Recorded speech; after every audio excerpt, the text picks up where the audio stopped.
do it for now. Oh, like, same thing.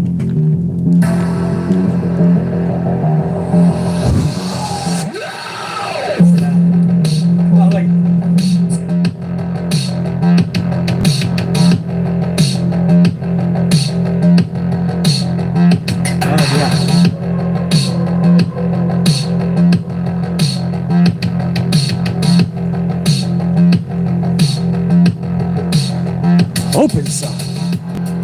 Let's rock.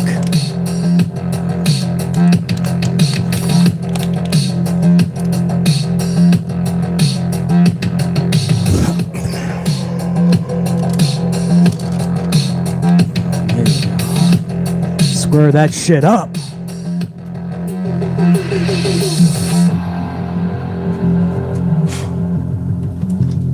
Got some Timmy Hortons for Canada tonight, huh? Canada, eh? Gotta get some Canadian coffee. Canadian coffee, guys. Come on. Tim Hortons, eh? What's up, everybody?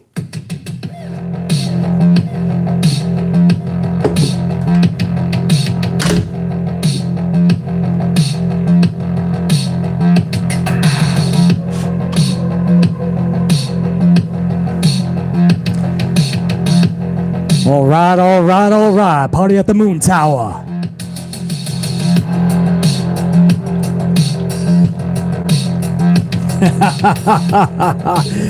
What up? Yes. Let's get amped. Come on. Come on. Electrify this son of a bitch. What? Cut my music, Sasha. Cut my motherfucking music. What up, Amp Unit? Cut that shit. You know we gotta go with the blue, man. Go with the blue. You know how we gotta do. Tint that shit up in my blue. What's up, everybody? Hopefully. You hear my coffee rocking, right? That's the good thing, man. Let's get that coffee fucking rocking. Hold on. Gotta check my playback. There's storms in the area, guys. Gotta make sure we're good. There's storms popping off. Hold on. Gotta make sure you guys can hear me, man. Check, check. Check. Sid Justice versus Diesel for the WWE Championship. Check. Sid Justice. Diesel. WWE Championship. Bob Backlund, special guest referee. All right, that worked out pretty good, man. All my playback is good. If a storm rolls in and you guys can't hear me, let me know, man. I'll end the stream. I'll finish it off in a regular video. It'll be out to you guys within a couple of hours. So ain't no need to worry, man, if the signal gets lost in translation. Try not to keep you guys here too long, man. I do have a little bit of a lengthier topic I want to talk about, the rosters of AEW and WWE, and why 95%+ of them are not connecting with the crowd, with the fans, with the audience. It's pretty simplistic as to why. Just nobody gives a fuck to change it. It's a structural change that needs to be done, and nobody wants to do it. Salute to my unit, first of all. Give some nice fucking Tim Hortons coffee, eh? Some Canadian coffee. Fuck yeah. You gotta show the love for the Canadian crowd tonight, man. The Canadian crowds are always fucking awesome, man. SmackDown, what was that, Montreal? Fucking what a crowd, man. Sami Zayn got a pop for... Sami Zayn got an Attitude Era pop. That's what he got. Tonight, I'm guessing Trish Stratus is going to get the same thing. But tonight, they're still in Canada, man. So, to Trish Stratus, man, salute. Guys, I'm going to be honest with you, as I always am. Trish Stratus is coming back tonight. She was at the live events this past weekend. Huge pops. And she was thrusted into the Bayley, Io, Dakota storyline. Okay, that's exactly what should be happening, right? I mean, Trish isn't back to do a pay-per-view match, I don't believe, but she's back for several dates. While they're in Canada, she has been contracted to do X amount of dates. Awesome. Bayley, Io, and Dakota is exactly where she should be interwebbed with. However, you played around over the weekend as the hero, right? You came to the defense of Alexa and Asuka, and you became the hero, Trish Stratus, the Canadian queen, with her hand raised high, right? and Alexa and Asuka got a little bit of rub, I guess. Asuka doesn't need any, and Alexa just needs a good storyline, and she'll be fine. But okay, she got to raise the hand with the faces. Everybody got to go home happy. Now, tonight, you are on live television, man, across the world. This is Raw. And this is where Bayley, and this is where Io, and this is where Dakota Kai, this is where they have to step up as a legit badass faction. We know Bayley on her own is fucking dominant. We know Io Sky is fucking dominant, one of the best wrestlers in the world. And we know what Dakota Kai can do, fucking dominant. Together, we don't really know a lot about them. We don't know why they're together. They never said that taking over WWE is exactly what they want to do, or at least they're not showing that by just getting interwebbed with a Bianca, Asuka, Alexa Bliss 6-woman tag at Clash. That doesn't exactly scream takeover, right? Like what the NWO did back in the day. No, they didn't just go there to have a 6-man tag. They went there to literally take over the company. So tonight is where we find out a lot about. This is where we find out about Bayley, Io, and Dakota. They have no fucking identity. We don't even know their fucking name, right? On social, I believe they said, we are the control of WWE. What the fuck does that mean? You're the control of WWE. But I'm sorry, are you Kevin Dunn? Are you controlling the fucking cameras? Are you controlling the lights? I'm fucking controlling the lights. Oh yeah, do I want Halloween? Fuck yeah. Do I want fucking, what do I want? Oh, let's go Christmas. Oh, Christmas. What do I want? Let's go 4th of July. Lex Luger. No, BC's controlling the fucking lights. If I want to go fully fucking amplified and have a seizure, then guess what? That is something that I will fucking do. I'll follow the lights like a fucking cat. I'll fucking do that shit. Let's go really fucking amped. Yeah. Yeah. Oh, look at that shit. I'm controlling that shit. See that? Kevin Dunn's controlling the fucking cameras. Okay, that's going to give me a fucking aneurysm. Hold on. All right. Cut the shit. Let's go back to my fucking blue if you don't mind. Go to my nice fucking blue. Oh, you know what? I like that too. My blue. Yeah, there you go. There you go. I got it. I almost broke it. Point is, what are you fucking controlling? What are you controlling? You're not controlling anything. You're in a 6-woman tag at Clash at the Castle. That's all you're in. That's not enthralling to your television audience or to your crowd. Can you imagine somebody right now, and you know, Io Shirai is one of my favorite wrestlers in the world, man. Io Shirai, Io Sky. One of the women I am most high on in this world is Dakota Kai, and we know that I became a Bayley fan when she turned heel because that's her best work ever. Could you imagine somebody honestly going, wow, these three together, man, they're creating captivating television, aren't they, BC? I would say, well, let's go back to last week. What captivated you about Bayley's clique? Let's be honest with one another. Let's not just fanboy out and fangirl out, because I'm a fan of all three of those ladies. But let's be honest, what captivated you when Asuka and Alexa and Bianca were coming up the rampway? Bayley's crew met them at the top and they yelled at each other. Did that captivate you? Because you're fucking lying. Later in the night, Dakota Kai won a 3-minute match over Dana Brooke. That was it. Then they cut to Edge and Damian Priest for tonight. A video package. Did that really fucking excite you? Did you say, wow, good thing Bayley is with Io and Dakota? No. They have not had their signature moment yet, and it's been a fucking month since SummerSlam. Or 24, 25 fucking days. Gonna be 4 Monday Night Raws. Their signature moment thus far was literally their debut at SummerSlam. Nothing has happened since. And you guys know that you're not going to get any more honesty than that in this community because I'm so high on these three ladies. Nothing has happened with Bayley, Io, and Dakota. Nothing. And that's sad because we had high hopes at SummerSlam. So all I'm saying, hear me out before everybody's like, I disagree, Bayley. They're amazing right now. Hear me out. Tonight, Trish already had her 2 hero moments Saturday and Sunday in Canada. I say tonight, we let the heels get dirty. We let Bayley, Io, and Dakota absolutely dismantle Trish Stratus. Really send a message to WWE that if they're willing to do that to a legend that's not even on the roster anymore, the fuck you think they're willing to do to people that are, and they want them out. This is the prime time example. I say at the beginning of the show, Trish helps out maybe Bianca, Asuka, Alexa, even the numbers out a little bit, maybe even tip the scales in favor of the faces. But by the end of the night, she's out in that parking lot beaten up, and she's being dragged by Io and Dakota. And here comes Bayley in a monster truck and runs Trish over. No, I'm playing. Okay, that's a little too drastic. Too drastic. X out the monster truck. But something really fucking cool can happen with Bayley's clique. Take it out of the ring.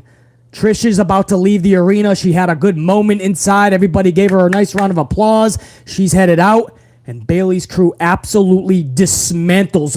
I want little Canadian children crying in the crowd. Remember Miz Girl? The little Miz Girl? She was fucking in tears because Miz did something fucking that made her whine. I want all these kids. I want adults crying in Canada tonight. Because their hero Trish got fucking mauled. You know I'm right. Yeah, I disagree, basically, or you just don't want to fucking like what I'm saying because maybe you just don't like me. That's fine. But you know damn well Bayley's crew needs a signature moment tonight. Why the fuck not with Trish? Why not? She's there. She's getting paid for the night. She's in great shape. Can take even a bump if she needs to. But you don't even have to have her take a bump. This could be in the parking lot. Just a fucking rehearsed scene. You guys know I'm fucking right, man. Bayley's crew needs to interact with Trish tonight. And unlike what happened at the weekend events where Bayley's crew just slithers to the back like the heels do, they need a signature fucking moment. Salute to my unit. We shall see. This could just be WWE business as usual.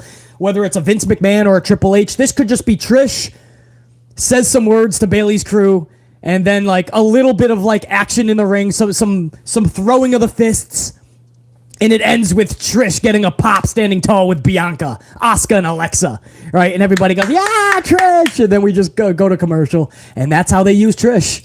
Just to say, just to get a little of applause. And pack your bags. Thanks for coming. See you next time we're in Canada. I hope that's not the case. I hope Triple H really has a long talk and says, hey, so listen, Trish, we're thinking about doing something really cool. We want a signature wrestling moment. We want a signature Bayley's click moment. Control, if that's what they want to be called. But we want that signature moment. Can you help us? Can you help Bayley out? Can you help Io? Can you help Dakota? Bayley and Trish online have been doing an awesome job on social media raising conflict. There's no way that this can't go or shouldn't go next level, guys. Now we just got to actually fucking do it. So that's my talk on Trish. We'll see what they actually do tonight. But I hope it's bigger than just the normal Trish helps the good guys beat up the bad guys. The bad gals have to run away because they're too dominant. You can't do that tonight, man. Bayley's crew is about to be crippled, man. They're literally going to Clash at the Castle, have a 6-woman tag. That doesn't scream special. That screams like any other female in WWE. Just thrusted into 6-woman tags. We need better for them, and tonight is the night with Trish. You can't get better than that, bro.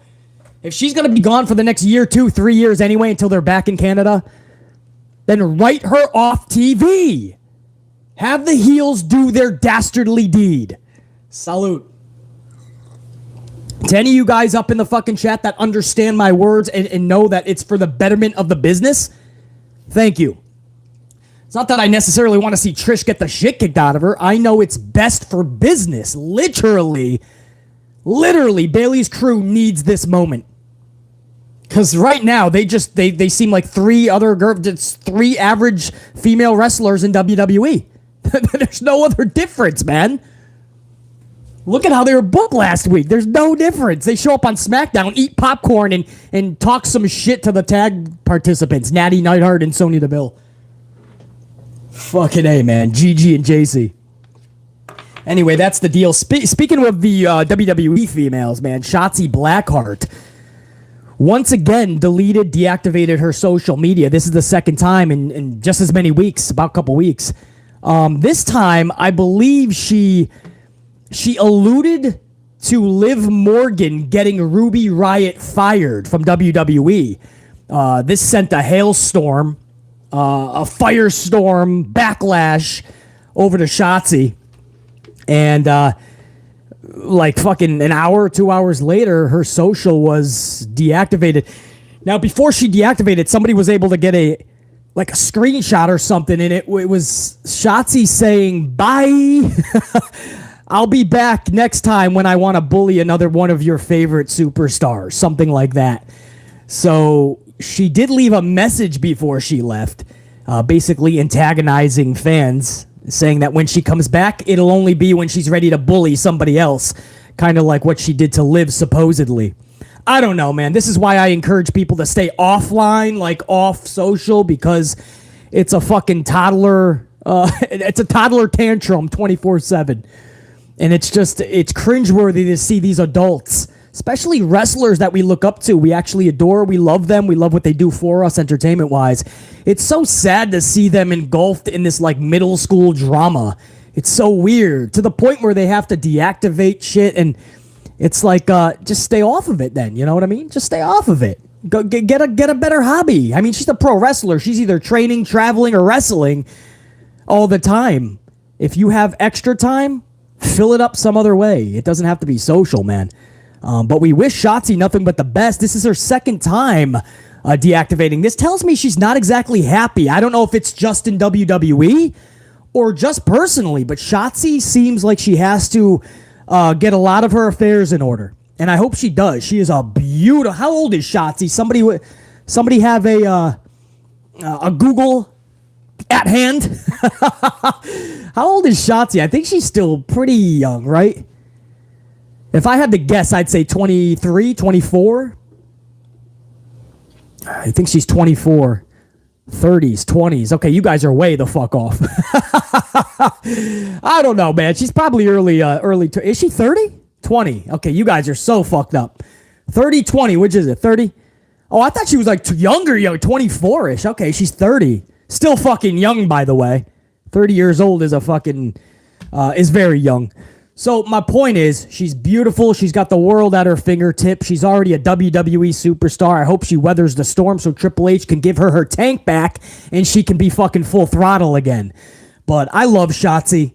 I feel she's been misused, obviously, since she's gotten to the main roster. She's been fucked with since she's gotten to the main roster. And then she just made some bad decisions. Bad booking on top of that is not going to help. And Shotzi is a product of a company in transition. And I hope the fuck that changes. Because she's beautiful. You guys told me on Friday, what is she, like Filipino and Polish? I mean, that's one hell of a mix, but evidently it works. There you go, mother. There's a secret. All you motherfuckers try to get Filipino and Polish in you. There's your fucking beautiful baby. Filipino, man, but she's a beautiful girl, and you can't let the business get to you. You know what I mean? I mean, it just seems like there is this unhappiness there, and she doesn't know. I mean, she wants to go back to social, probably for validation, and then she gets backlash, and then she goes back.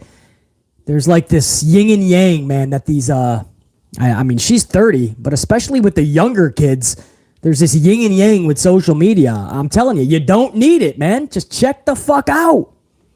Get another hobby. This is my hobby, man. Whenever I have free time, this is it, guys. I shoot the shit about pro wrestling with my amplified unit. Basically, why are you not a bigger presence on social media? Well, this is my free time, man. This is what I do. This is how I shoot the shit. You know? I just hope she finds that fucking peace, man, because she's awesome, and I hated to hear that story, that she's the latest one to have to say check you. So hopefully, I hope people don't take that Liv Morgan line too much to heart. A lot of people are saying, well, why did she accuse Liv Morgan of getting Ruby fired? We don't know the whole story on that, you know? That could just be a little fucking jabber of a line that just backfired. So, anyway, we wish Shotzi nothing but the best, man. She's been going through a rough time, so cut her some slack, guys. She's a good kid for sure. You want to stick with the females real quick? Tennille Dashwood. You guys remember Emelina Popping the fucking bubbles. Dashwood just took off from Impact, we're hearing. I want to get confirmation. This is from a post that she put, so it's getting a lot of us to allude that she's gone. She literally put the definition of free agent. So if that is indeed the case, Madcap Moss is her boyfriend, obviously, in WWE. There's an opening there if she chooses to. I'm pretty sure Madcap, from what I'm hearing, is very liked backstage by personnel. I mean, you put in a little bit of a good word. Emelina got fired. She was having a little bit of a rough patch. You guys remember she got caught stealing? I think she claimed it was not her. It's a miscommunication, but I think she was in another country and she got caught stealing. And it was something petty too, I think. And then it was just one too many things, and WWE said, "That's it, bro." So Emma got das Boot. But don't count her return out. I don't know how her relationship is with Triple H. I'll do some more looking into it, but from what we're hearing, from her own words, is that she has exited Impact. She put free agent, gave the exact definition of it, and then Madcap Moss actually on social responded to that with a bunch of rolling eyes, back of the dome piece emojis. Like, what could be next? Oh, I don't know. How about where you're fucking working, buddy? Would you guys want to see Emma back? Is that somebody you would give a shit about? Because we're about to go over overcrowding rosters. We're about to talk a lot about rosters in a second. So we just can't bring back everybody, man. I know it seems like Triple H is bringing everybody black and gold back, and Tony Khan wants to bring in just anybody. If Tony has a dream about 3 or 4 dudes, they're signed the next day.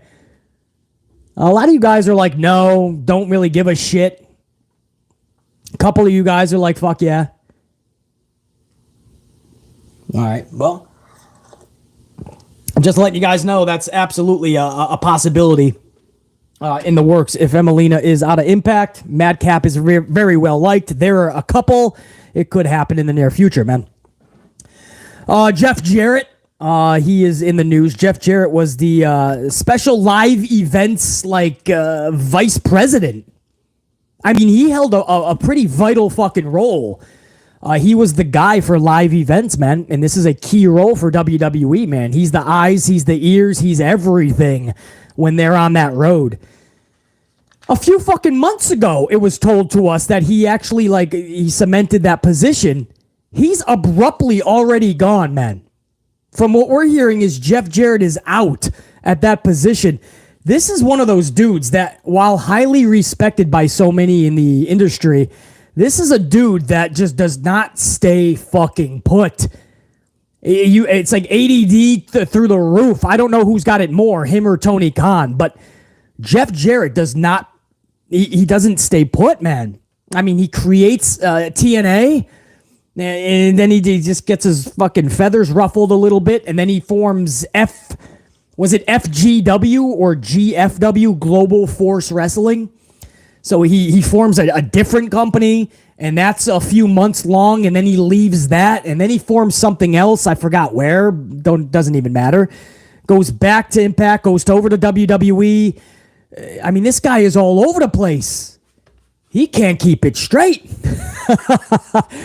The only dude faster to be taken off was Eric Bischoff. You remember when he took on the head of creative for SmackDown?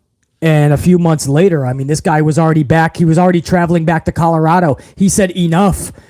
He said, this is not for me. I'm fucking gone. And Eric Bischoff lasted just a few months.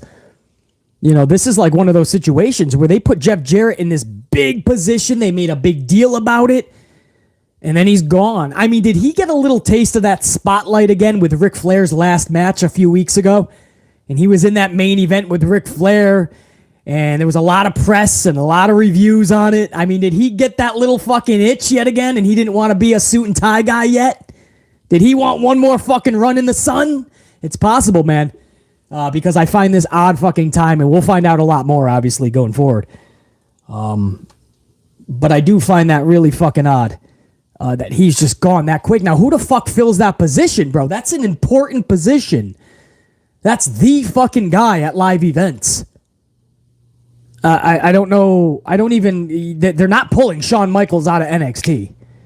Shawn Michaels has his hands full in NXT. He just recently fucking said, Shawn Michaels said, everybody was blaming Vince and Bruce Pritchard for like writing NXT for months after months after months.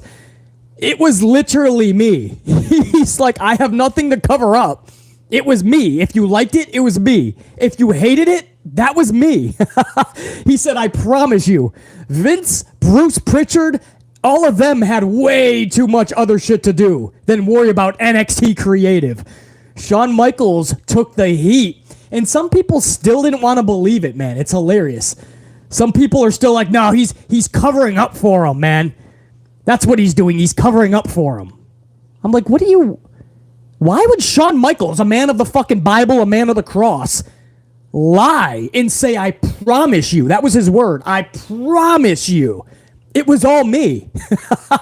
Shawn Michaels doesn't give a fuck if you throw Vince or Bruce Pritchard or John Laurinaitis or creative writer 612 under the bus. Michaels doesn't give a fuck if it's not him.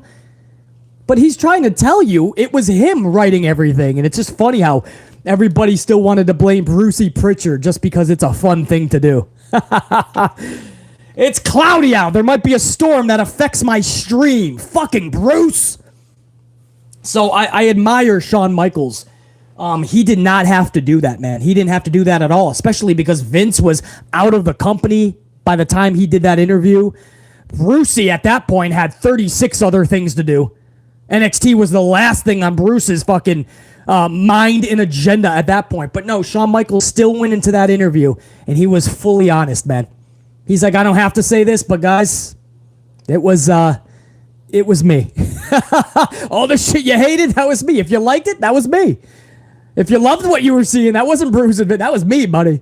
Shout out to Shawn Michaels, because there was a lot of conspiracy theorists that thought that Shawn Michaels was not running NXT. And I'm glad that he just finally just said, enough, dude. I'm done with this bullshit. Enough. He went in front of the camera and he said it was me. I love that shit, man. Salute to Shawn Michaels. How'd I even get there? Oh, yeah, Shawn Michaels. I mean, he can't be plucked from NXT and take the special events, live events vice president position, man, that Jeff Jarrett once held. He can't do that, man. He's so vital to NXT, whether you love him in that position or not. I don't know where they go. They're kind of slim right now. Everybody's being moved all over the place. So we'll see where who takes that position, man, because that's what's going to either be allowed or not allowed at live events. Jeff Jarrett looks to be out. I want to get this story in, man, before I move on to anything else, if I even have the time to, because I don't want to keep you guys here more than an hour. I want this to be a straight amplified live. The rosters. This is something that needs to be talked about. I believe I'm the only one that's going to have the fucking balls to talk about it. Nobody's going to take the time to talk about this. For 10 years now, if you're honest with yourself, right? 95% of any roster you watch, pick your favorite company, 95% is just not clicking or vibing with the majority of the audience, right? It's just not. We talk about Sami Zayn's pop from Friday night. I know it's Canada. That's my point. Right? That's the time you're going to get pops like that. A Canadian in Canada, somebody loved like Sami Zayn, maybe Trish Stratus tonight, and you get this Attitude Era pop, this noise that just funnels through you and gives you goosebumps. Stone Cold Steve Austin in the Attitude Era, The Rock, several others, man. But Brock, believe it or not, used to get pops like that in many arenas. Those to Edge would get fucking crazy. Still to this day, Edge gets pretty damn solid pops. If you think about it, nobody really gets those Attitude Era pops anymore. Nobody connects as well anymore. That is why. There's these issues that are sitting there, and it's blatant, right? The promoter just has to look at their roster and say, this is where we start to change shit. Where do you start? Let's go with WWE. The biggest concern that people say here, again, this wasn't a poll, man. This was an actual poll. They said they polled a bunch of motherfuckers, hundreds of pro wrestling fans, and they said, what do you think is the biggest problem of rosters? And they said, well, for WWE, there's just too many wrestlers. It's too many wrestlers. It's that simple. They have too many people on the roster. That's actually not accurate. That's not true at all. At one point, maybe they were over the 100-point threshold. But too many wrestlers in WWE is absolutely not factual. In fact, BC has cracked the numbers for you. Check this out. Monday Night Raw has a total of 50 active wrestlers. Now, that is not including MVP, Mike Rome, Kevin Patrick, Jimmy Smith, Corey Graves, Byron Saxton, Adam Pearce, Sarah Schreiber, Stephanie McMahon, Triple H, Mr. McMahon, because, guys, if you look at the roster page, Mr. McMahon, Vince McMahon, is still on those pages. But he's not. But he's totally gone, BC. That's what we're told, right? At any fucking moment, he could show up on your TV screen. He's an active roster member. And let's not forget, he owns the majority of WWE and has the full control of the majority of voting shares. Vince McMahon literally owns all of it, and he's still listed in the internal sheets that we were told he was not listed on show sheets. He's right the fuck there. He's on the external sheet. I've seen no proof that says he's off of any internal sheet. So my point is, I'm not even counting Vince. Triple H is on the same thing, Stephanie McMahon. I'm not counting any of them. They have 50 active roster members. This list does include Roman Reigns, who's got both championships right now, WWE and Universal, the Raw and the SmackDown. So this list does include Roman, and it also includes the Uso brothers. So the Usos are included. So full transparency, that's how I came up with the 50. Now, if you want to do a breakdown, that is 36 dudes on Raw, 14 females. Now let's flip over to SmackDown, the blue brand. They have a total of 47 active wrestlers on their roster sheet. 47. This includes Roman and the Usos again. This breaks down to 31 men, 16 females. Now you're thinking Raw has 14, SmackDown has 16 on a 2-hour show. They have 2 more females, but we are counting Sasha Banks and Naomi. I have to. They're on the roster pages. So I count Sasha and Naomi. They're currently not there. You take them away, it's 14. It's the same as Raw. If you look at the dudes, 36 dudes on Raw, 31 on SmackDown. So again, this equates to 50 on Raw, 47 SmackDown. Now you're thinking, Raw only has 3 more wrestlers and they're a 3-hour show? Yes, that's exactly what we're saying. But at least it's not over the 50, and together they combine for less than the 100. I think that's one of those deals where Fox wants to make sure that they have more hands on deck for a 2-hour show. They want to make sure that if there's any last-minute real drastic issues, they're going to be covered, because the Fox billion-dollar deal for TV rights is way more important than USA's. So I think that's why you're seeing almost 50 as well on SmackDown. Now this is just for transparency, all right? I don't want you guys to get hung up on the third brand I'm going to discuss, which is NXT, because I'm going to go back to just Raw and SmackDown. But just for shits and giggles, just in case you guys were wondering, if you throw in NXT has a total of 61 current roster members on their roster page. 61, more than Raw, more than SmackDown. That equates to 38 dudes and 23 ladies. That is a shit ton. It should only be 40 in developmental at all times, whether you call yourself a brand, developmental, or any mixture of the two. But they have 61. And get this, guys, it's not even including a bunch of the developmental talent that is not considered NXT yet. For instance, The Rock's daughter, Simone Johnson, I believe she's going by Ava Rain is her ring name. We're not even counting her, guys, and nearly a dozen more developmental talent. So that would put them over 75. But the NXT roster page sits at 61. So let's put that together before I get over to AEW. Just Raw and SmackDown, their total for roster members, active roster, is 97 combined. 97 wrestlers on Raw and SmackDown combined. If you add in NXT, it is 158 active roster members. I want you to keep that in mind.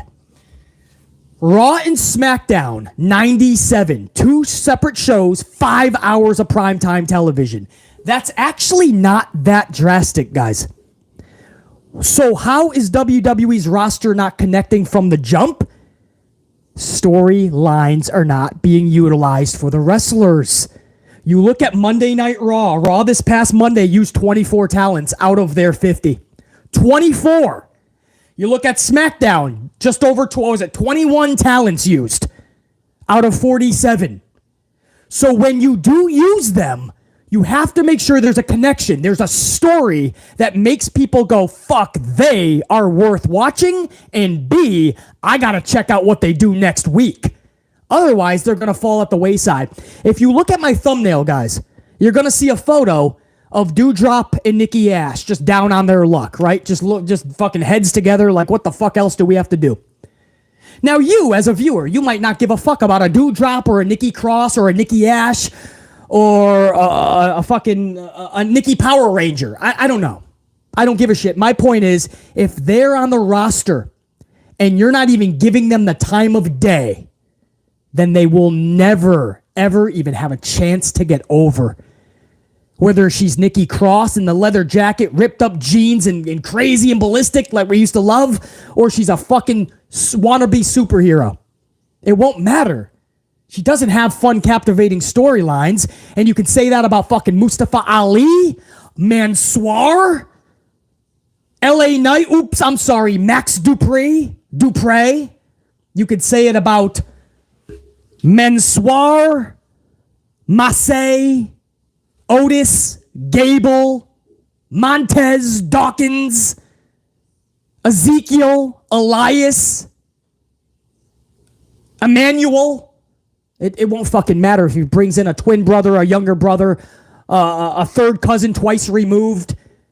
Nobody is connecting, guys. Not even our boy, who we highly respect, Drew fucking McIntyre. He's got to go to the Clash to get a fucking Ultra Pop.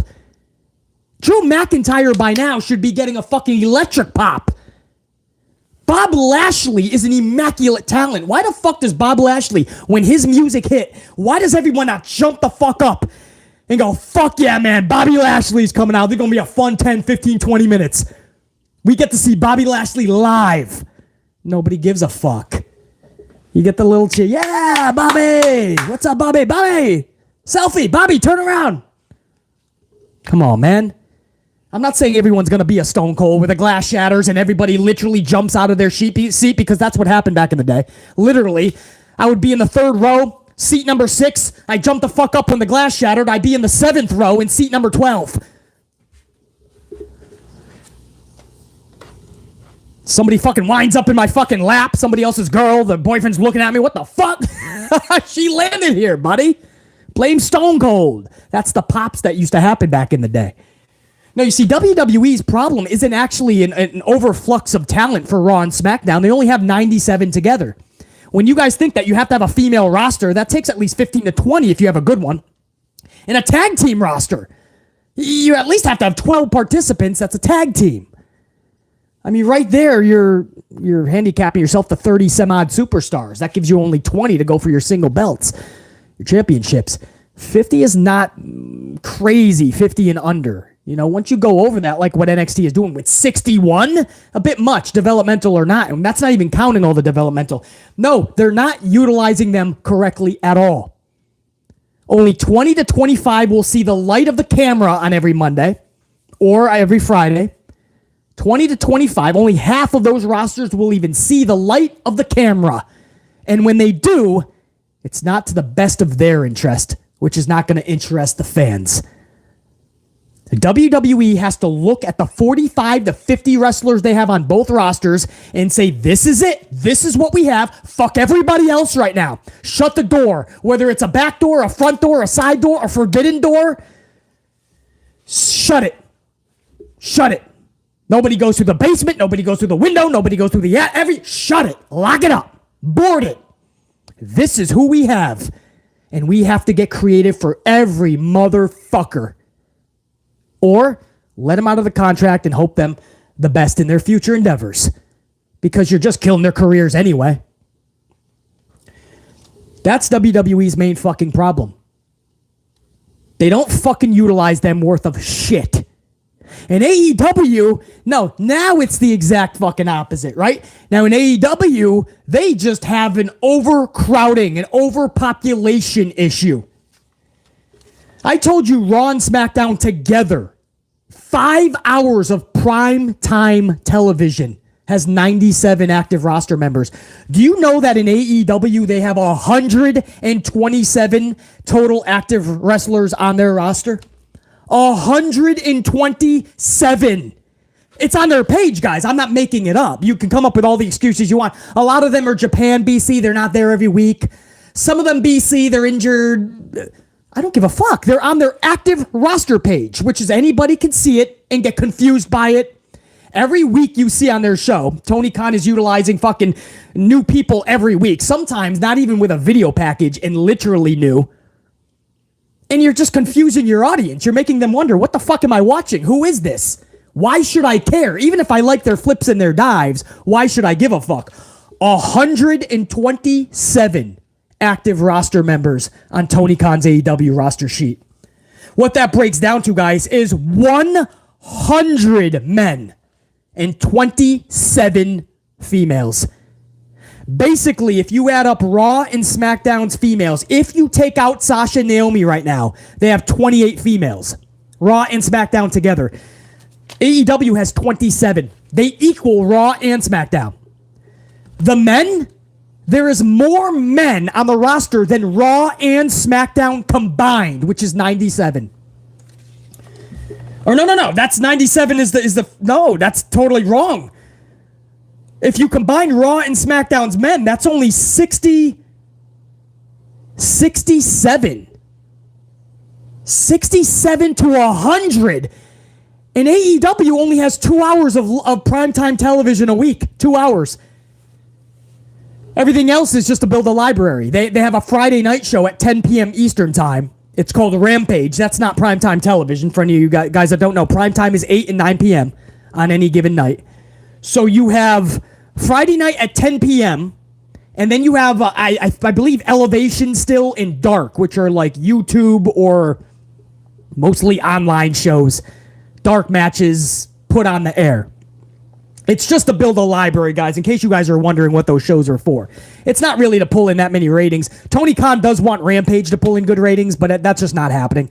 It's a horrible time slot. 10 p.m. on a Friday night is never going to draw.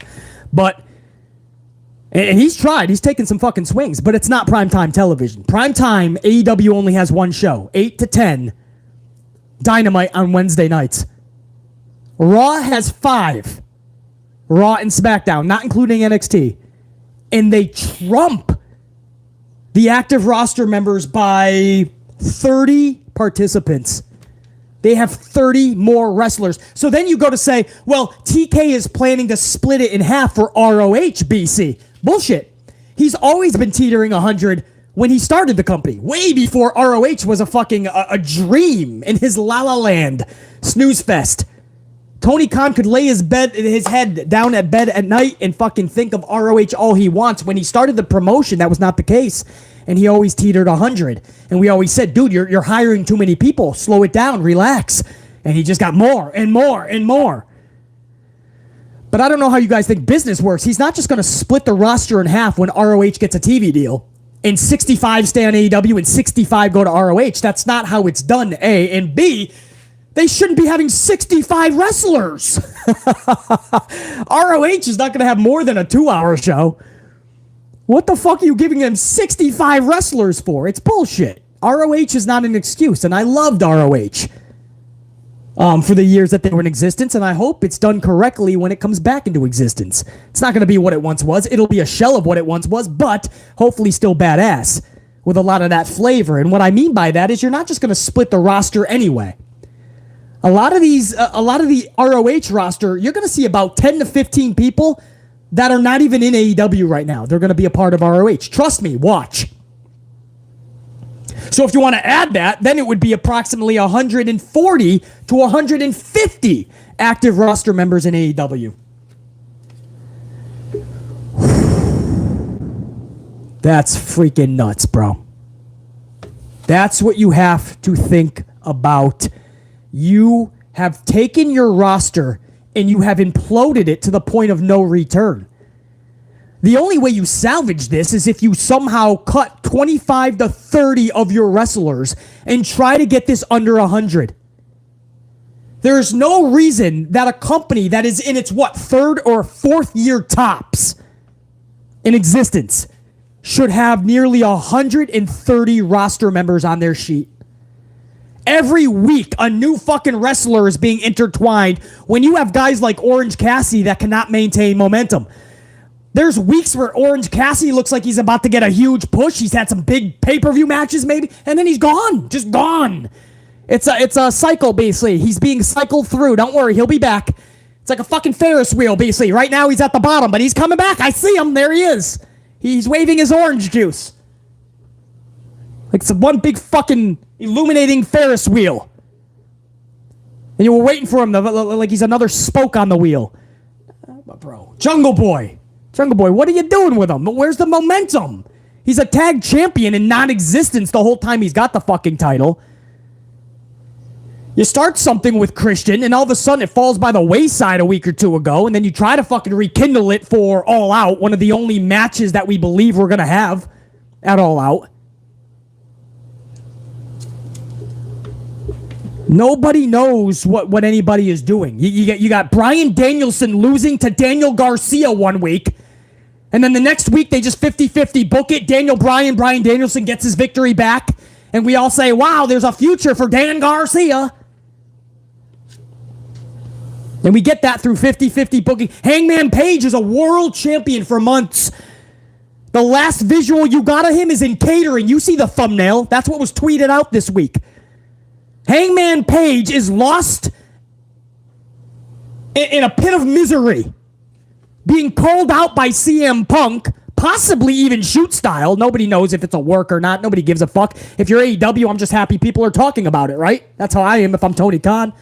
And if it wasn't a shoot, if it wasn't a work, I should say, if it wasn't a work, then it should be a work by now, right? Tony Khan should have sat everyone down and go, listen, we got the whole wrestling world talking. It's going to be a work now. It was a shoot at the beginning. Now it's a work. That's what I'm doing if I'm Tony Khan.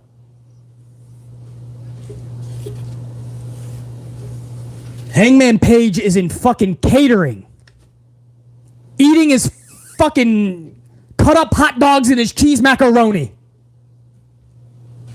while he's being called out and made to be looked like a bitch. They don't got anything for fucking Hangman Page, bruh. Thunder Rosa, you're fucking women's champion. Do we really want to talk about Rosa's booking? Because it's much like if you look out the window right now and you see the thunderstorms high above. That's where she's at. She's in Thunderstorm with Tony Storm. You name me the classic Thunder Rosa match that I gotta go back and watch that doesn't involve Britt Baker in some gimmick. She hasn't had a classic, bro. You're not going back and watching any Thunder Rosa match, and you damn well know it. You may watch the Marina Shafir match just to see how bad it was over again. They give her 30-second clips. It's not even promos. They're like little clips that she can say some words and be instantly forgot about 3 seconds later. That's what you took the title off of Britt Baker for? And by the way, Britt Baker, not even a factor in this company. Loses the title and she's gone for over a month. Comes back, wins the Owen Hart. She wins the Owen Hart. And still, right after, feels irrelevant. Irrelevant.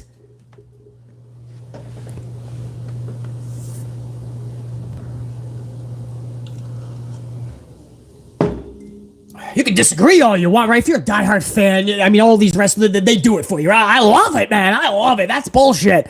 Britt Baker's relevant. Now, bruh, I'm talking about for the mass of people that are not fanboying out.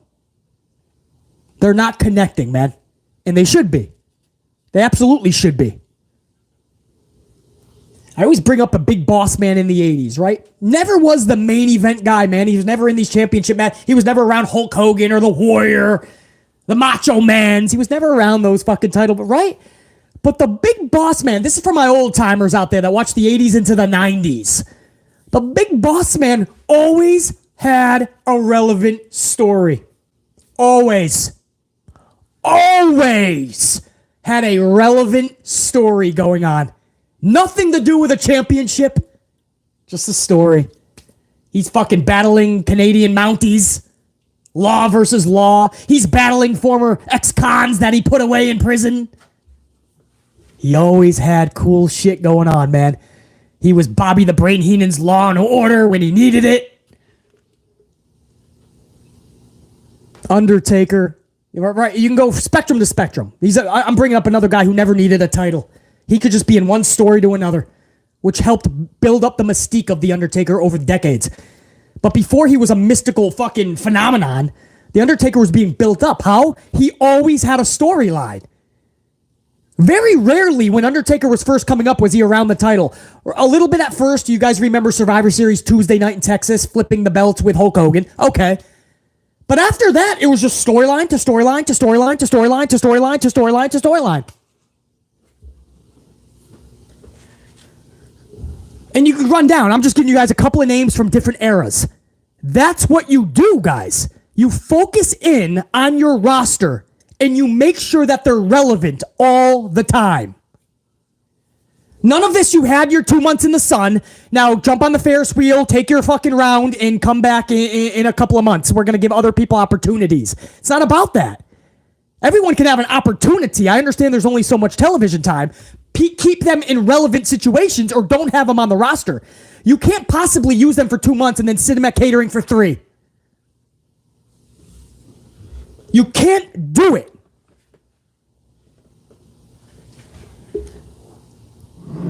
And this brings us to where we are in pro wrestling in 2022, where people lie to themselves and they say, well, what a great time to be a pro wrestling fan.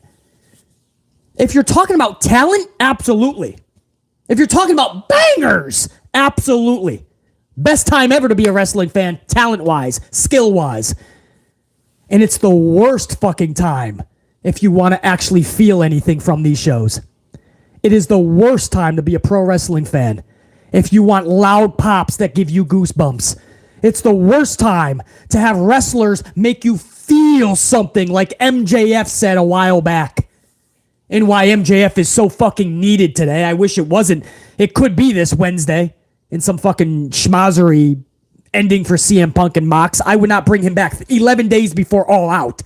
That's not doing MJF any fucking favors to be thrusted into a Mox and CM Punk thing, but that's another story. Pro wrestling needs people like MJF. And MJF said those words, man. I don't need to do flips and dives. I don't need to do the hurricanranas, the suicide dives, the moonsaults. I don't need to bounce around like a ping pong ball or be a circus sideshow. I make you feel. I love that line by MJF, and it's so true. Back in the day, these wrestlers made you feel. They didn't do all the flips and dives, definitely. They didn't put on all the bangers, the damn bangers that these wrestlers are doing, no doubt. They didn't have the talent or the skill wrestling-wise to do what today's wrestlers do. I fully agree.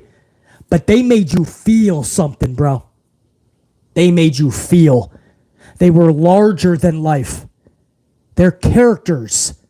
They were basically themselves with the notch turned up all the way to 10. And you just watched them rock out. Today, nobody does that, dude. Even all the ones we respect. Bobby Lashley, Drew McIntyre. Edge is the closest, but he's from the Attitude Era. It's pretty cool that he still gets a damn good solid pop. Still not what it once was, but he still gets it. Who? The women. My favorite is Sasha Banks, obviously. She gets a good pop, really good. But then you start to get the tamper off trickle effect. There's no female that really gives you that like Trish used to give us. Lita used to give us, especially when Lita would come down with the Hardy Boys.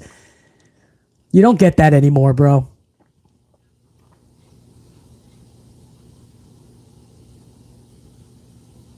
And it's sad. It really is. In AEW, you get closer to it. Sting. I mean, if you're live at AEW and you feel Sting's entrance, man, I mean, that's still lively. There's a few others. Mox, because he goes through the crowd. So that's obviously, that's kind of pushing the envelope a little bit. I mean, that's a little bit of cheating, right? He's already in the crowd. It's easier to hype him up there, but Mox gets a good one. It's just there's so many wrestlers in AEW that you just get lost in the shuffle, bro. And that's why you see Malachi Black, who when he went to AEW, we all said the same thing. Tony's going to use him the right way. Malachi's going to be one of the dominant stars. He's going to have the championships, have awesome runs. And immediately he's thrusted into a fucking faction. Malachi and his House of Black. And let's be honest, for the most part, they've been completely irrelevant. Or at least involved in nothing we truly give a fuck about. Brody King is already fucking launching himself into caskets last week. And that's why you see Miro not happy. Miro, once again on social media, liking the post of somebody else that said, you were better off booked in Rusev Day. And Miro pushes like to that. They don't know what they're really doing with Miro. That's why. And that's why you see Adam Cole, baby. Adam Cole, his booking in NXT was 89% better than anything he's done in AEW. That's the truth, man. And you can go down the line, bro. You can go down the fucking line. It's too many people, and there's not enough room. And you got to make room for who now? Dan Garcia, because he can wrestle good. What is he making you feel when he comes down? This is where we're at in 2022. Dan Garcia is giving you goosebumps? I'm asking. I know the answer for me. Fuck no. Absolutely not for me, bro. I come from a different era. My standard is way up here. My bar is way up here. I don't set a fucking bar. I am the bar. So I'm asking the majority.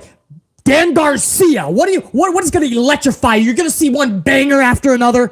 Do you want to see Dan Garcia have a 25-minute match followed by a 35, maybe even an hour long, an Iron Man match, and then tone it back to a 27-minute match? You want to see Dan Garcia get his groove on?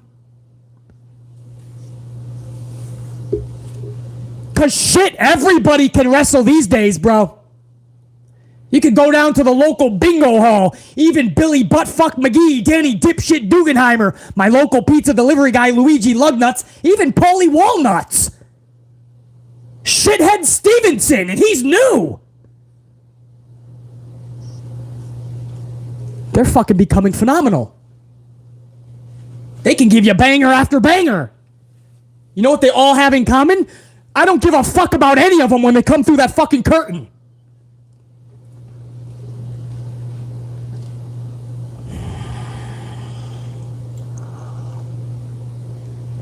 But we're not supposed to talk about that anymore, right? Instead, on Monday Night Raw, we're all talking about, wow, it's a good thing Ali and Cedric got used. Triple H's era is off to a banger. And I'm over here like, it doesn't matter if you're just being used in fucking weird, nonsensical wrestling matches. Ali and Cedric don't have shit. Nobody gives a fuck about them, and I really don't see H, McMahon, or anybody really thrusting a great amount of time for them. So every time we see Ali and Cedric, we have to lie, right? Because it sounds good. Oh man, it's so good to see him wrestle. Did Ali make you feel anything when he came down through the curtain, down that ramp?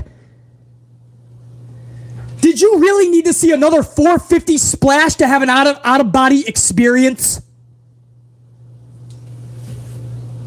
Did Cedric Alexander seriously need to do 4 suicide dives in a row to get you out of your seat?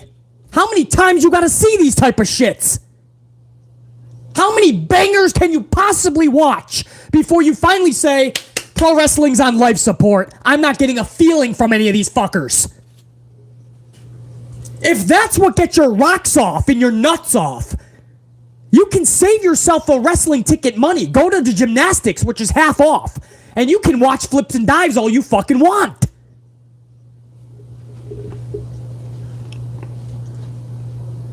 This may be tough to hear, man. It's because I want to see the best out of my pro wrestling. But if nobody else is going to be honest about it, then BC's going to have to be that fucking guy. And so be it, man.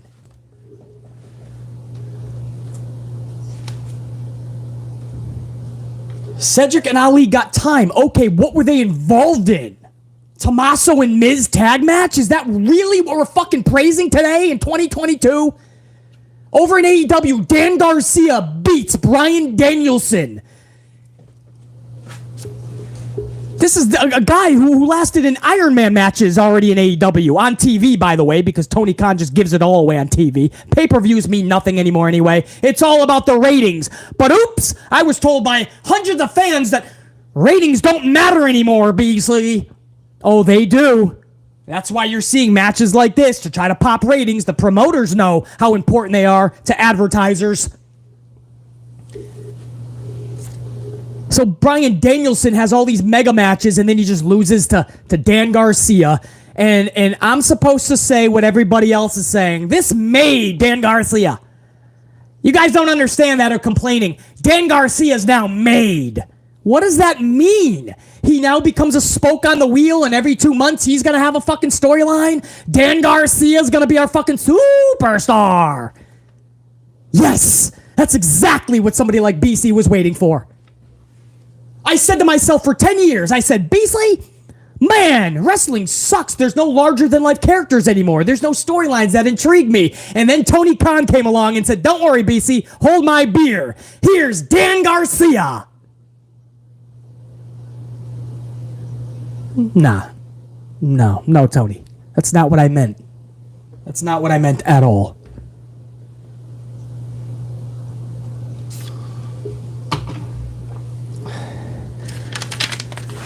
They're not being used properly. And when you're Tony Khan and you have 127 people on your roster, how the fuck are you going to put them on a 2-hour primetime show? Because Rampage is not primetime.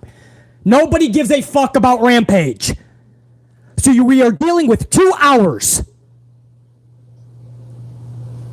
And you're wanting to fit 127 people. You have Hangman Page getting photos of him eating at catering. That's the only time we get to see Hangman Page last week. At catering. Thunder Rosa in 30-second backstage segment. Your champion, by the way.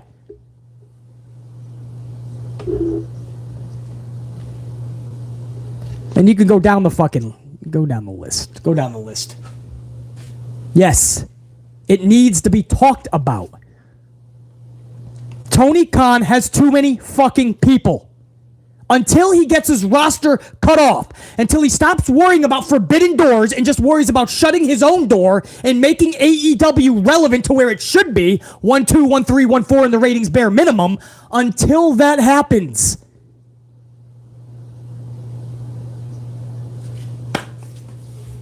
Until that happens, man, you're gonna see people getting confused by this fucking product. And Tony Khan, AEW, can never truly become what they're supposed to be because there's too many fucking people.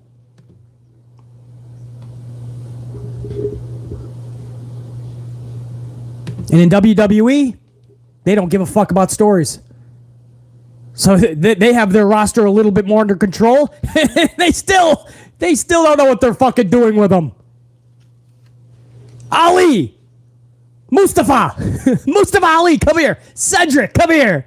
Yeah, you guys are former cruiserweights, right? Yeah, we'll go out there in a tag team match. Lose to Tommaso and Miz. Ah, man. Rosters. I'm telling you guys, man, it's sitting right in their lap. I'm not trying to be a know-it-all. I am saying fix the fucking structure of the rosters, and you will find the keys to the kingdom. Once you fix the rosters and how you perceive them and how you move the puzzle pieces going forward, then and only then can you start to have a better product. If your rosters are a fucking shit fest, good luck trying to get a better product out of any of these fucking companies. That's what I got for you guys, man. I wanted to keep this under an hour, but we went over an hour because we just were ranting, man. That's what you guys come here for. We have a lot of fucking fun. We rock out. So that's what we're going to do. Let's get some fucking super VIPs up in this bitch. Let's rock this out a little bit better, man. Oh, yeah. Yeah. Yeah. Oh, fuck yeah, Sasha. Left one. Yeah. Yeah. Okay. Damn. I love it. I love it. If these companies aren't gonna fucking rock BC, I'll electrify the fucking place, I assure you. Thank you guys for everyone that popped up these ups, man. We're about to hit 200 live. I forgot to even mention that. I just been fucking ranting for an hour. Thank you guys, man. Much love to all you guys. Much respect for the 200 on the ups. Let's go to 300 now while we rock the fuck out, because I'm the best to do this shit, because I said so. Let me go to see my super VIPs, man. Hold on. Hold up. Where my VIPs at? Hold on, man. WWE AEW Marvel fan. 5 spot. According to Lucas Allen, I have some sad news to share with the unit. His cat has recently passed away this past weekend. Lucas Allen, sucks to hear that, man. I know how hard that is, bro. So keep your head up. Let me give a salute, man. It's never easy losing a pet, for sure. They're a part of the family. I just lost mine. 20 years, man. He was a tiger cat. 20 years old, man, so he lived the life. But I just lost him about a year ago, maybe-ish. So I know how tough it is, man. Salute to Lucas Allen. Thanks for giving me that news. Trev, appreciate that, dude.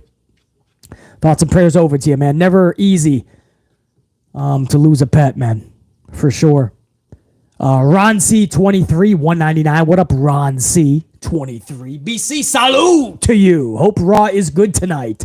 Rocket to the stratosphere. Me too, Ron C. You know, I'm not going to hope for that much excitement, but I'm hoping they do it right, you know. I know that Canada usually brings the atmosphere, so all Triple H has to do is just bring some semblance of care, right? Well, exactly what we just ranted about for over a half an hour. Look at your roster. Triple H, right there, tonight, right now. Look at the roster and think, what the fuck can we do that's so much fun for the roster, for the talent, and so much fun for the fans? That's all H has to do tonight, man. It's not moving mountains. You're not creating any type of fucking new curriculum for a prestigious college. You know, it's not rocket science. It's bare minimum. That's all we're asking Triple H to do. That's why it's funny when people go, well, change is going to take a long time, BC. No, we're just asking for some storylines, guys. That takes literally 5 minutes. You sit down with the talent, and you just start to brainstorm a little bit, have some fun. That's all. That's all we're asking for tonight, man. You know? And then we'll go from there. But care about the roster that you have. So Ron C23, you and I both, dude. Clutch City fan, 2 spot. At work, we'll catch later. Respect and salute. Clutch City fan, this will be up on the channel, obviously, man. I feel that BC put together a banger of a stream. So definitely check it out, man, when you get back. Thanks for at least stopping in, saying what's up while we were live and smashing that up. Clutch City, I definitely appreciate that, dude. Also, Ray Hunt is up in here with a 5-spot coffee. Ray Hunt says, you were right, BC. That coffee hit you like an RKO out of nowhere. I think Ray Hunt is talking about my Kawaii coffee. That shit's nuts. It's not a regular pod either, like these guys. I mean, you smell that right out of the box. I got vanilla macadamia nut, and you smell that. You get electrified from the smell. Then you put it in the coffee machine. Forget about it. You're amped for the next 6 hours. Ray Hunt, I don't bullshit when it comes to the coffee or wrestling, bro, ever. Salute, dude. Also up in here, man, Sam Byers with a 5-spot. BC smashes Raw, SmackDown, and Dynamite. BC crush. Sam Byers, good to see you up in here, man. DB's up in here as well, DB. Always good to see you up in the chat, man. Thanks for the super. Thanks for the coffee. DB says, taking the tank away from Shotzi is like taking the stick and cuffs away from the big boss man. That destroys talents to the highest of levels. Very, very good analogy there, DB, because you're talking about one of my favorites growing up, the big boss man. You take away that nightstick, you take away his identity, And it's a shell of what the boss man was. You know, even when he came back years later in that heel role, he was still kind of that authority boss man. He was just all drenched in black, still had the nightstick, and that was his identity, man. And he was badass, and we loved him. So, perfect analogy. You take away what we loved about Shotzi. I mean, you want to fuck around with her character a little, okay, that's what Vince does anyway, with everybody. But to take the tank away and then just turn her heel, I mean, everything was just a rush of, what the fuck are you doing? A rush of, dude, don't do that. A rush of, you're making a big mistake. A rush of, dude, what the fuck? And to this day, it befuddles me, DB. Something as little, or as big, I should say, as her little tank, from that moment on, she was pretty much ruined, bro. It would have to take immaculate, perfect booking to help Shotzi. And instead, she had the opposite. Not as bad as Shayna Baszler, but pretty fucking bad. DB, I appreciate that, man. Strict Tango with that 5 spot. Hello, BC. I couldn't watch your vids due to being busy the past few weeks, but following wrestling news, been following the wrestling news, but just couldn't find time to catch the vids. You found the time to catch this live stream, and that's all that matters, Strict Tango. You can always go back and catch out the rest of them, check them out, or just start from here on forward, bro. But either way, BC's going to keep dishing them out. I realize some of you guys can't catch all of them, but I do a shit ton of them throughout the week. So you don't got to catch all of them, Strict Tango, and you never got to apologize for missing any. Whenever you can catch them, stop by. Say what's up, smash that up, man. We're about to hit 250 live. So I appreciate you guys, man, tremendously. And Strict Tango, one of my tried and trues, you never have to apologize for not watching all of them. And Strict Tango also had another 2 spot. He says, I ain't seeing much changes since Triple H took charge. Yeah, Strict Tango, we're seeing minor ones, right? The Dexter Loomis thing, the hand on the wall, so a little bit more suspense. The car accident while Doudrop and Nikki Ash are having their interview, and we think that that was Dexter. So there's some things that you could see they're trying to create, like spontaneity and some suspense. But the structure of the show is the same. The care for the roster is pretty much the same. And, you know, we're getting minutes added to matches, which is good, but no storylines. So we're getting minutes added with no care. And that's why a lot of these matches, you're seeing the crowd kind of start to lose interest. You know, they can only take so many fucking bangers before they want to be entertained as well in other facets. So the television shows are for entertainment straight up, right? That's for storylines to be developed. The pay-per-views is where we should be watching multiple bangers and really long matches. So that's why you're not seeing too much drastic change yet. And I do hope that changes sooner rather than later, Strict Tango. Bakayuka's up in this bitch with a 298. Says Double J as referee puts all AEW refs to shame. So Bakayuka says Double J as referee puts all AEW. That's not saying much though, because AEW referees are horrible, bro. They're really bad. Like a tag team match in AEW, you can't even watch it because there's no rules. The referee goes into the corner, twiddles his thumb every other minute. Maybe he puts one of them up his ass. He does not care about the rules. He looks like a fucking tool because when he does try to say something, the wrestlers basically laugh at him. Tag team matches in AEW is just a tornado match. And that's why a 6-man tag and a trios division, no thank you, man. BC will see himself to the door. Bakayuka, I totally agree. Gruss 512, 5-spot coffee. Gruss 512, appreciate it, dude. D'Lo Brown was over as fuck during the Attitude Era. Double champ. I always liked D'Lo, bro. There were several times where he had momentum and they kind of clawed him back. They dropped him back. One of those times was no fault of his own. That was the Drozdov situation. You guys know about Droz. So that was really an accident. But there was a couple other times where D'Lo's momentum I felt kind of went to the wayside. But he was over, man. He never had an electrifying pop, though. Never like Stone Cold, Rock, Edge, Taker, H, Angle, Lesnar, Cena. Never like that. But D'Lo was over a couple of times for sure. Carlos Ray, a 20 spot, dude. On a fucking Monday afternoon, evening, wherever you guys are in the world. Carlos, I don't even want to read it yet. I got to give you a prop. Carlos is one of my fucking tried and trues from the very beginning. Carlos, salute. Good to see you up in here, man, as always. I don't want to see Daniel Garcia even selling popcorn. Salute. Salute, Carlos. Thank you for understanding. I'm not even trying to dog out Dan Garcia. Good wrestler? Awesome. Maybe his promos can fucking become electrifying in the future? Maybe. But when you have 127 roster members, that's the actual number that Tony Khan has. When you have the superstars that he has, no, Dan Garcia is not beating Bryan Danielson. Dan Garcia is not taking Bryan Danielson to the limit in a 2 out of 3 falls match. A week after he just beat Bryan No, I'm not believing this. I'm not believing it at all. And Dan Garcia will never, mark my words, he will never, and this is not shade, I hope the best for him, but he's never going to walk through the curtain and BC's going to jump out of his seat and go, damn, that's Dan Garcia. And right now, that's what we need in pro wrestling. Befuddling to me. It was like the weeks where Tony Khan was pushing Lee Moriarty. Do you guys remember that? He was going the limit with CM Punk. Lee fucking Moriarty. Or how about when he was pushing, who the fuck was it recently? Before Dan Garcia. Who was the flavor of the month? Oh, man.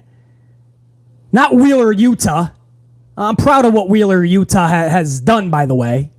But he was another one that got pushed way before any fucking, even before Malachi. Wheeler, Utah was getting better booking than fucking Adam Cole, baby. Dante Martin. There was a several week stretch where they were fucking putting him in front of people that needed that time. Don't give me the bullshit about, oh, he needs to create the new star. Trust me, he's got him. He just fucked up Darby Allin. He had Orange Cassidy. He fucked up Orange Cassidy. He had Wardlow. He fucked up Wardlow. Wardlow was fucking banging out with MJF. Then all of a sudden he gives some weird excuse as to why he doesn't want to be in the World Heavyweight Tournament.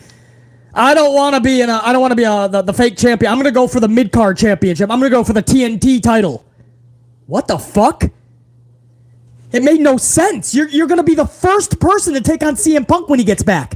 You're the first person. So if you're claiming that you want to be the first or the only champ, you get to be that when Punk comes back. You're telling everyone you want no piece of him. It made no fucking sense what the fuck Wardlow was doing. And now for All Out, he's not even defending the title, guys. He's in a 6-man schmaz that has nothing to do with even the trios tournament. Everything I'm telling you is fucking truth here, guys. You may not want to hear it. Wardlow is not even defending his title, and that's the best way to utilize Wardlow? Fuck that, bro. You know that's false. False! So he had MJF. I mean, what do you mean he needs to make new... He had all of this talent. MJF has been sitting on the sidelines for 3 fucking months, 4 months.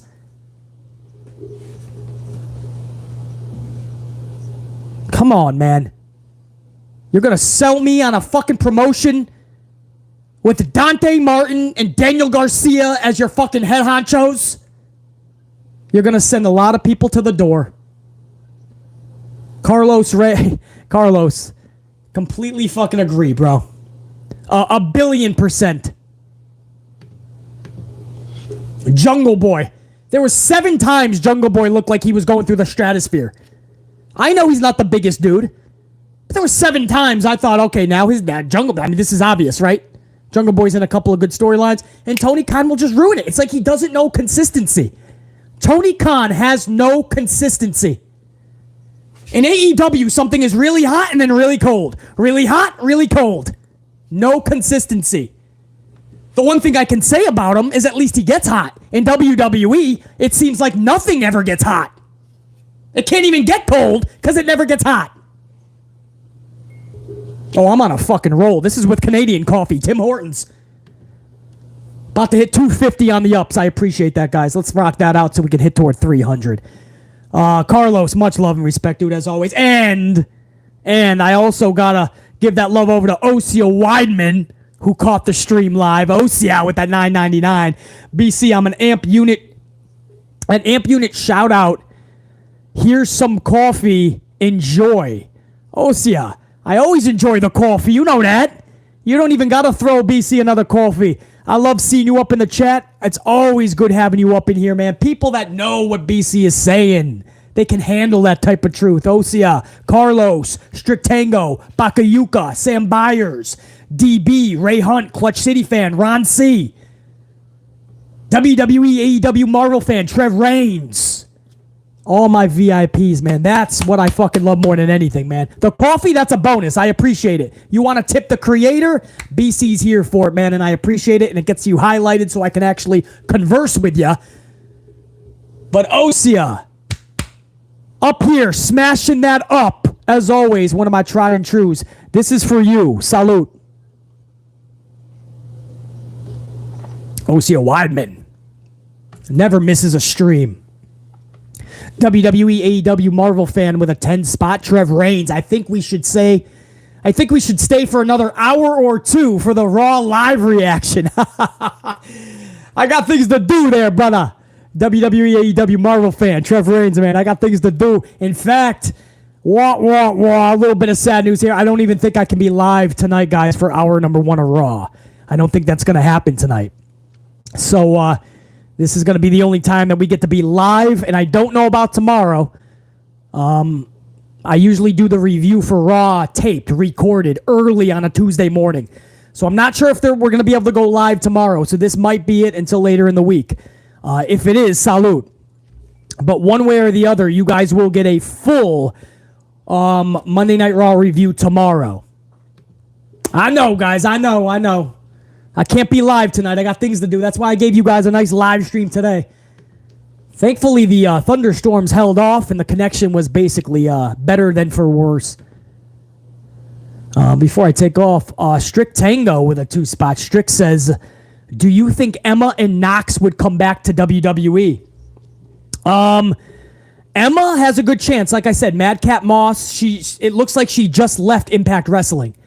Madcap Moss is her boyfriend. He's really praised by top officials in WWE. He could put in a good word, and you could absolutely see Emma back. I don't know about Knox.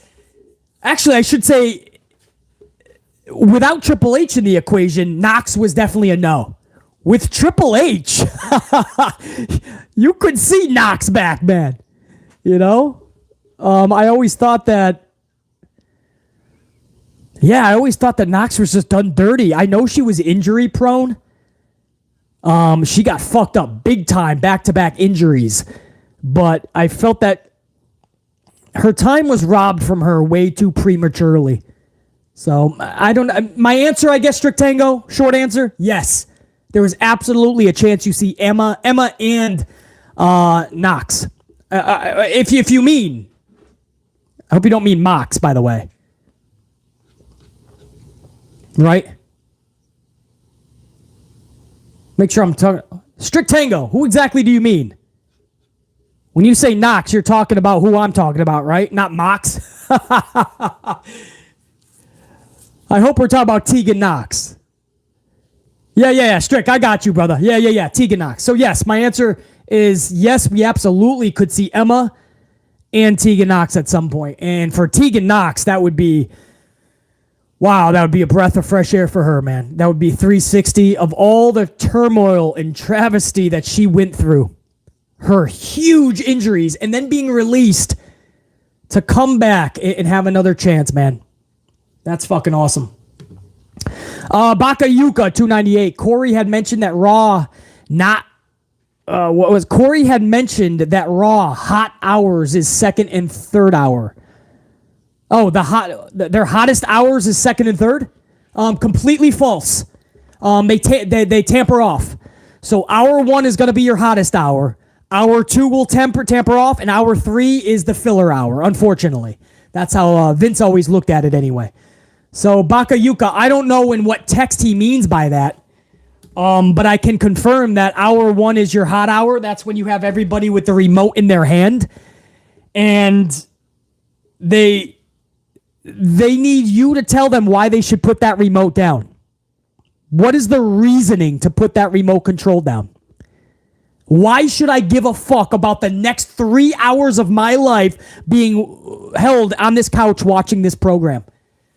Hour number one. That's why you see Q1 segment so high, right? That's why Tony Khan moved CM Punk over to the first segment of Dynamite usually now. Because he knew that CM Punk was not a return on investment yet. His quarter segments were below MJF even. So he had to move CM Punk to Q1. And that's where CM Punk started to become the biggest rating draw of the show. But it wasn't until he moved to Q1. CM Punk was behind MJF all that time. So, yeah, I don't know, Bakayuka, what Corey's talking about. I think he might be sipping some fucking sour juice or some shit, man. Somebody spiked the Kool-Aid. And that's not good because I think he's straight edge, isn't he? But hour one is your hot hour. Ratings wise, anyway. Bakayuka, thank you. Jimmy Fingers 19's up in this bitch on an afternoon. 5:19, Monday afternoon too. Just gave the like button a Papa Shango curse, and it's dripping black ooze, and now it's just threw up like the Ultimate Warrior. Either way, it was clicked at 250. So number 250 on the ups was Jimmy Fingers 19 with some voodoo from one of my favorites, Papa Shango. Always love hearing the old timers, man. If you guys ever want to throw out a Tatanka, Tomahawk, or anything, man, do it up. Jimmy Fingers 19, that's how you do number 250, man. Always good seeing you up in here, Jimmy Fingers 19. Jimmy Fingers, you pumped up for Raw tonight, dude? You think we're going to get some fun shit? You think Trish Stratus is going to get her ass handed to her by Bayley, Io, and Dakota? Or is Trish just going to celebrate with the faces as the heels run away and Bayley, Io, and Dakota still become irrelevant as a threesome? I don't know, Jimmy Fingers 19. I'm not trying to be the negative Nancy here. I'm just calling it like I see it. I don't know if Triple H is going to book this correctly, bro. Dante Jaron, 23, 199. Daniel Garcia, boring by name alone. I know. And again, I'm not throwing shade at the dude, man. I'm not throwing shade at the dude at all. I can't believe how much time is being given to Daniel Garcia when there are so many people on that roster that needs attention desperately before they absolutely get turned into a pit of misery, non-existent and irrelevancy to the highest degree. But no, Tony Khan just gets fascinated with the flavor of the month. Wheeler, Utah this month. Dante Martin this month. Dan Garcia this month. Many months ago, it was Darby Allin. Then it was Jungle Boy. Then it was fucking Orange Cassidy. He forgets he even has Miro on the fucking roster. Adam Cole has done nothing. Young Bucks have been irrelevant since the start of AEW. They were way more relevant in Japan. Kenny Omega, same fucking thing. But nobody wants to hear the fucking I'm fine with it, man. I love it. I love Dan Garcia because I get to see bangers, basically. But you don't feel anything when he comes down the aisle, do you? Are you really jumping out of your seat when fucking 5'7", 160-pound Dan Garcia comes down to do his flips? Because, man, I'm not even throwing shade. It would be awesome to be able to lower my bar that low. I'd be enjoying wrestling fucking from top to bottom, start to finish, beginning to end. My God, everybody would be intriguing me. I could laugh at the 24/7 title shenanigans when everybody chases Dana Brooke. And Ninja Tozawa, he's already a ninja, but he's also a trash can. R-Truth is dressed up like a Christmas tree, and they're all chasing Dana. This could be fun, man.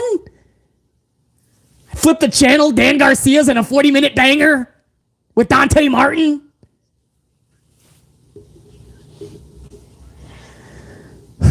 I understand. Gone are the days of Hulk Hogan, Macho Man, and Warrior. Gone are the days of the Attitude Era. No Stone Cold, no Triple H's like that, no Rocks. I get it. We don't even have John Cena's and old school fucking Randy Orton when he used to have the fucking Evolution theme with him.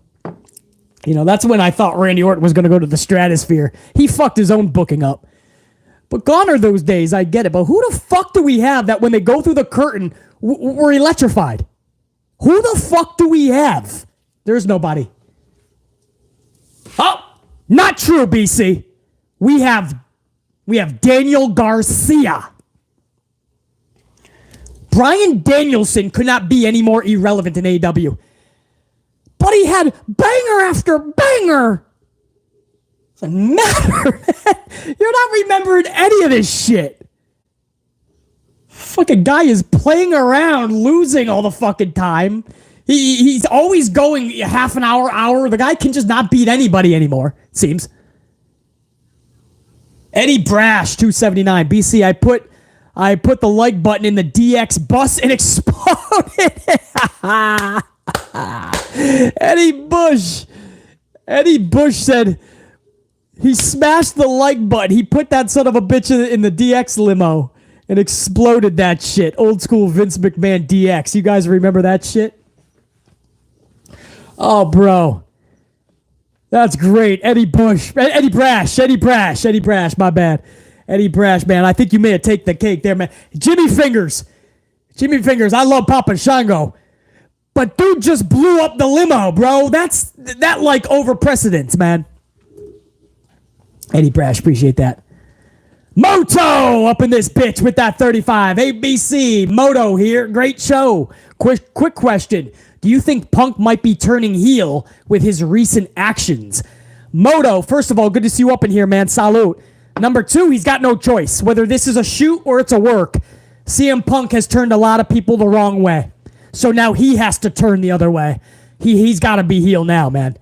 And if you're really going to take on Mox next week, and then we're hearing that the rematch is going to take place at All Out September 4th. Well, if you're taking on Mox 2 times in the next 2 weeks, you're going to play the heel, bro. And he already started that with that promo this week. Although he doesn't play it good these days, because once they start cheering his name, whoever does, he starts saying, I came out here. He said it last week. This past week on Dynamite, he said, man, I came out here with my game face on, my tough guy face, and you guys just make me smile by chanting his name. It's like, dude, come on, man. We don't want to hear that shit. So Moto, it doesn't matter what I think. He's got to be the more heel now, and I think he knows the honeymoon is over. CM Punk never actually drew a dime for AEW, guys. That's the truth. Eric Bischoff was actually right when you crack the numbers. I know Tony Khan and Eric Bischoff went to war about if CM Punk really drew for AEW yet. No. You can go over the pay-per-view buy rates. I understand that, guys. I totally understand that. There was no evidence that showed that CM Punk drastically changed that based on the card that he was on. Without totally taking a shit on guys like MJF, which were the better storylines. No, you have to give them the same amount of credit. It was not all Punk. When you go to the TV ratings, they showed you no improvement until he went to the Q1 segment, which is what BC said needed to happen for 2 months beforehand. That's when Punk started to bring it, just go over MJF in the rating segment, and just barely, by the way. And when you look at if AEW has drawn a dime literally in profit, Tony Khan himself has admitted no, it has not. So you may not want to hear it. Punk has not actually drawn them a dime in the green, in the right direction. So at what point do you finally say, and now you have fans just being like, oh, this is Punk. This is just what he does. He's all in it for himself. Fuck that dude. A lot of the audience has started to come around to that again. This is the time where you just turn the guy. Whether this was a shoot up front or not, now it becomes a work. Tony should sit both men down, Hangman, Punk, Eddie Kingston, whoever's in a beef with Punk. If this is legit, if this is real, and now you make it a work, right? Because everyone's talking about it anyway. Punk goes heel. Absolutely. Absolutely. That was a long answer, Moto. Absolutely, I turned CM Punk a fucking heel, bro. Because he's basically there anyway. I mean, he's basically there. There's no reason to prolong this shit. I mean, if you think about it, there's literally no reason to prolong this. He's there. Do it up. Now's the time. Fuck it. Everybody fucking relax. Sit on a fucking cactus if not. Sit on a fucking cactus if not. Because this guy's just going to parade down there every week and act like what? He's the CM Punk of 7 years ago? 8 years ago? Not going to happen, bro. Not going to happen. We're all playing a game like CM Punk is the same as 7-8 years ago. He's not. He gets a good pop, and then we just settle down. That was a long, long answer. Yes. Yes. Do you guys think this is a work or a shoot, by the way, with CM Punk and Mox? It's been a few days. We don't really know any new information. We just know that Eddie Kingston is always pissed off at, at Punk. But how much of that is even real, man? Yeah, JR9, I think it was a little bit of reality into work. Same here, bro. Donzel says just a straight shoot. Adrian thinks it's a work into a shoot. Alex thinks it's just straight work. Justin, shoot to work. James, straight up shoot. 50-50 for DeMonte. Iman's, but yeah, I think a lot of us are kind of on the same wave. I think there's a lot of reality in this, and stemming from that because of the because of the fucking talk that it's got in the community, it's gonna become a work now. I don't think it was supposed to be so big of a work at first because it just didn't make any sense. You know, you're just gonna call out Hangman out of nowhere and then just direct right to Mox when Hangman has nothing to do with the title picture. Interesting, man. One thing's for sure, we'll find out together because they got everybody talking, and I guess that's what they wanted. Derek Fleming Jr., 199. UFC has more storylines than wrestling today. Shake my head. You know, sadly, Derek, that might just be for a joke and a laugh. I think you're right. I mean, Dana White has said numerous times that they learned a lot from WWE, from pro wrestling. And you see that in their production alone. I mean, they really try to pump up their video package. They really get you invested. Like, this is just a straight fight. But they give you such a story where you're like, damn, this is captivating me more than what Bayley's doing over there with her group. This is captivating me more than Dan Garcia. This is more than Jungle Boy and Christian. You know, I don't know if that's just for a laugh, but Derek Fleming Jr., you're actually right, dude. Jimmy Fingers, 519, says Tony Nese, Trent Beretta, Chuck Taylor, The Gun Club, and the Trust Busters get more exposure than the House of Black, Miro, Bryan, and Andrade. Bro, how fucking true is that, dude? Jimmy Fingers, 19, how true is that, bro? Tony Nese, Trent Beretta, Chuck Taylor, Gun Club, Trust Busters get more exposure than the House of Black, Miro, Bryan, and Andrade. Andrade recently started fucking going on social and expressing his displeasure. So lately, Jimmy Fingers, Andrade has been getting some matches on TV. But yeah, had he not done that, watch Miro. When Miro comes back, he'll start to get some match time finally. Because Tony Khan doesn't like criticism. Earmuffs. But it's so true, man. How many weeks are we seeing the fucking Gun Club? Like anybody gives a flying fuck about a Gun Club. How many times are we going to see Daniel Garcia? Meanwhile, Thunder Rosa can't buy a minute of TV time. FTR has 3 sets of fucking titles. You would never know it.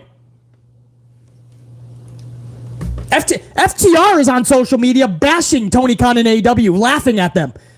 You guys ever see fucking FTR social media? They literally are like, we wanted an AEW tag team title match, but looks like we're still number 1 in the rankings, so we're not going to get it. FTR is laughing at their own boss's ranking system. They've been number 1 for months, and they don't even get a tag team title match. Makes sense. Makes sense. And you can go on and on, bro. You can go on and on. I don't know what this guy's ever thinking. Tony Khan is so all over the place. Tony Khan is like bouncing off the fucking walls 24/7. He never has consistency. Anything that's hot is going to become cold. Anybody who looks like they're getting a push is going to be fucking reeled back. Tony Khan is just about the flavor of the week, the flavor of the show. I don't even understand, bro. At first, it looks like it's going to be a breath of fresh fucking air. And then it's just, then there's no wonder he can't hit 1 million viewers. And he's got to put out fucking Mox and CM Punk for the title tomorrow or Wednesday night.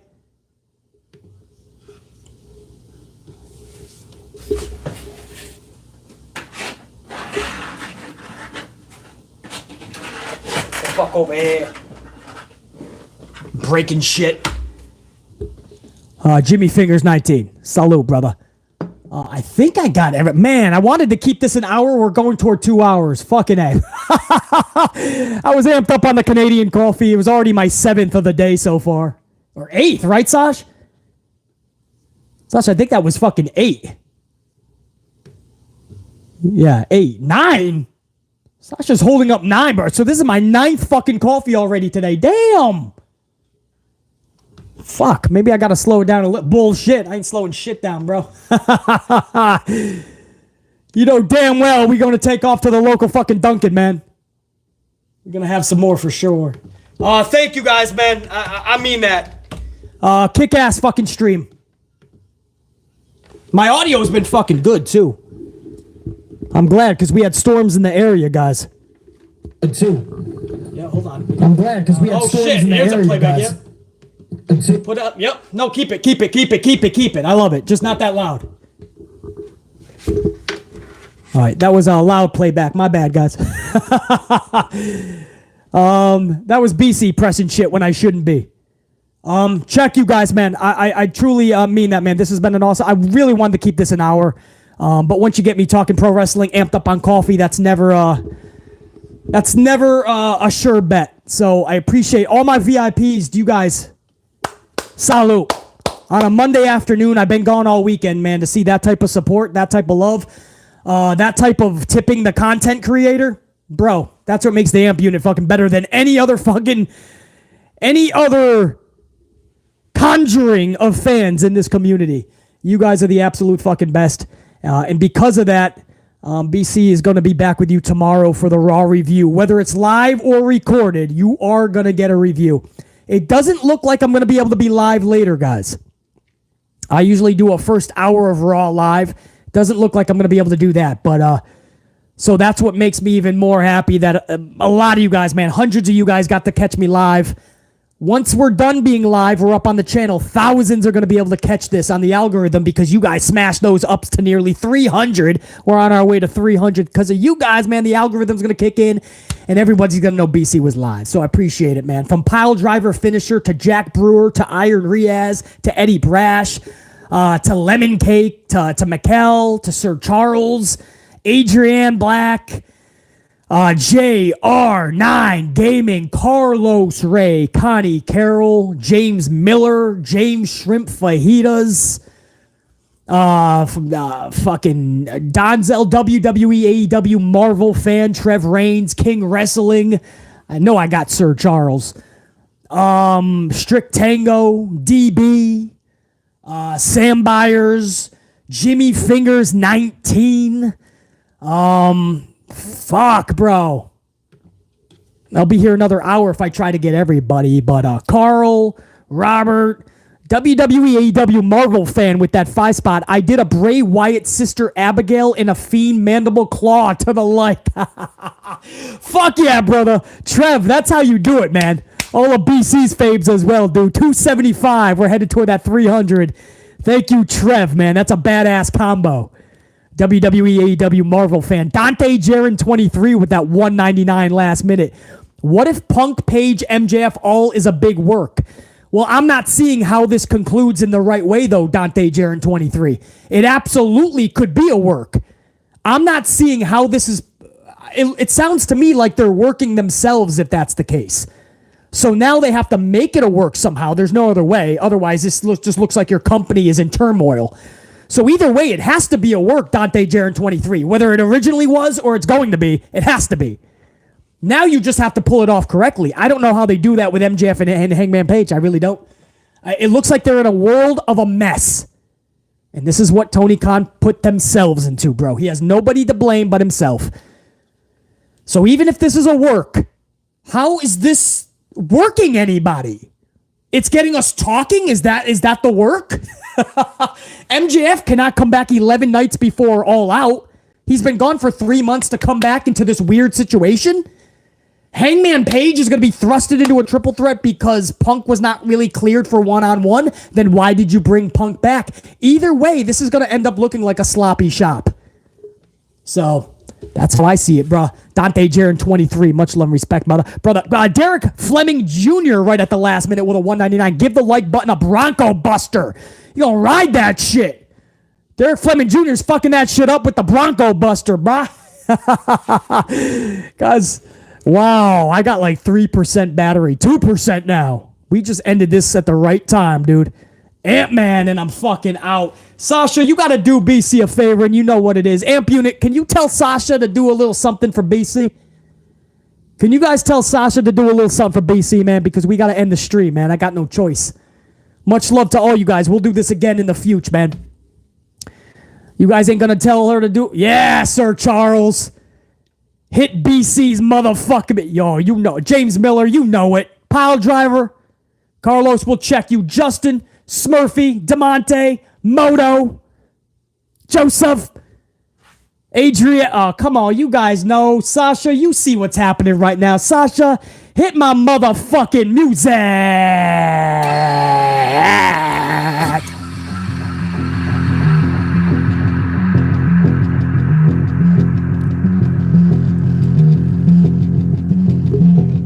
Can I make another call for 10? I'm going for 10 right now. I'm going to make another one.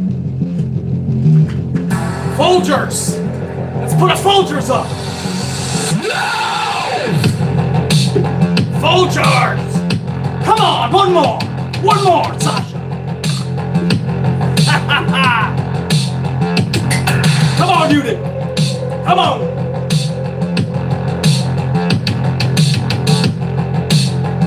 Yeah, buddy, come on!